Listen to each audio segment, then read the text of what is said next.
for today's episode, may nabili ako mga lamang loob ng baboy sa public market. May naisip kasi ako napakasarap na recipe dito na pwede pampulutan at pangulam. At after ko silang malinis ng maayos mga kasolid, nilagay ko lang dito sa kawali silang kapan ng asin at nilagyan ng tubig. Salamat sa mga bagong viewers at followers dyan. Welcome po kayo dito. At sisiguraduhin kong lubog na lubog ang mga to bago ko takpan at pakuluan. At pagkalipas ng nasa 5 minutong pagpapakulo mga kasolid, pwede na to. Bali ang mangyayari niyan ay isa-set aside ko muna ito, pero yung pinagkuluan itatapon ko na. Papalamigin ko pa kasi ang mga to bago ko iwa-iwain. Shoutout nga pala kay Flang and Jen Corpus ng Tarlac City at si Jun Eugenio Villegas ng Canada. At shoutout nga rin pala sa mga workers natin dito sa Pinas at sa ating mga bayaring OFW. Mag-ingat po kayo lahat dyan. Sobrang napakasarap ng recipe na to na siguradong magugustuhan nyo, kaya sana tapusin nyo ang video hanggang dulo. Maraming salamat. At after kung masala yung mga laman loob mga kasolid, iseset aside lang natin dito para palamigin. At pagkalipas ng ilang minuto, start na natin silang iwa-iwain. Pero kayo pa rin ang masusunod kung gaano kalaki ang gusto nyo. Grabe yung tumbong, napakataba oh. At siguradong manguubos na naman ng isang kalderong kaning lamig to kung nagkataon. At siguradong nakasubaybay din ngayon si Rafael Velasquez ng Pangasinan. At ang Andaya family ng Lucena City, Quezon Province, maraming salamat po sa panonood. At after ko silang mahiwa-hiwa sa gusto kong lagay mga kasolid, ililipat ko lang dito sa mas malaki lalagyan. Start na tayo manggisa. Bali naglagay lang ako ng sibuyas, bawang at sili at halo-haluin hanggang sa lumabas ang aroma. At paki-comment na rin sana mga kasolid kung favorite nyo rin ba ang laman loob ng baboy. At pagkalipas ng ilang minuto, ilalagay ko na yung mga hiniwa-hiwa ko laman loob. At sinangkapan ko lang ito ng pamintang durog at tinalo-halo. At siguradong nakarating na kayo sa part ng video to mga kasolid. Pwedeng paki-comment naman kung tagasan ka para malaman ko kung saan umabot ang video to. Maraming salamat. At tinakpan ko nga lang to ng nasa 3 minuto, tapos i-check natin mga kasolid.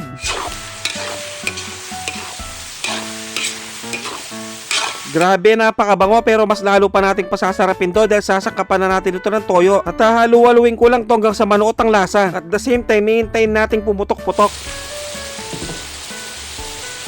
At saka naman natin lalagyan ng tubig dahil palalambutin pa natin to mga kasolid.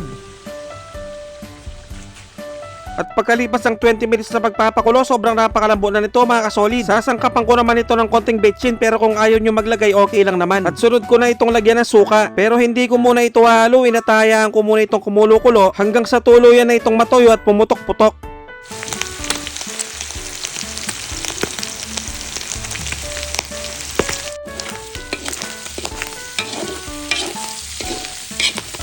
At dahil luto na ang aking napakasarap at napakasolid na adobong tuyo na laman loob ng baboy, magpi-plating na tayo. At syempre dito na tayo sa pinaka-exciting part, ang tikiman time. Yun no, kakamayin ko na to at tunayin ko na yung tumbong. Kain po tayo mga kasolid.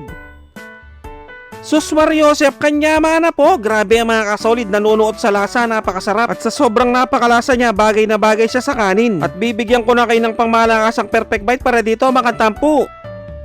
Taksya po, nakalasa ng kalasa. At kung siyempong hating gabi nyo naman napanood to mga kasolid, mag-automatic pansit kanto na lang kayo mga bossing. Dapat yung spicy ha. At siguradong natatakam din ngayon si Vince Umipig ng Saudi Arabia. At pinapa-shoutout niya rin ng Umipig family ng Tarlac City. Maraming salamat po sa panonood. At syempre kung mahilig kang tumagay, bagay na bagay to pampulutan. Maraming salamat sa mga walang sawang sumusuporta at sumusubaybay sa aking mga video. At sa mga walang sawang nagsishare, maraming salamat. Napakasolid nyo. Sobrang na-appreciate ko kayo lahat. Magkita-kita ulit tayo next episode. I-try nyo na ang ganitong kasarap na recipe. Maraming salamat sa panonood. Mag-ingat ang lahat, basta Kapampangan manyaman.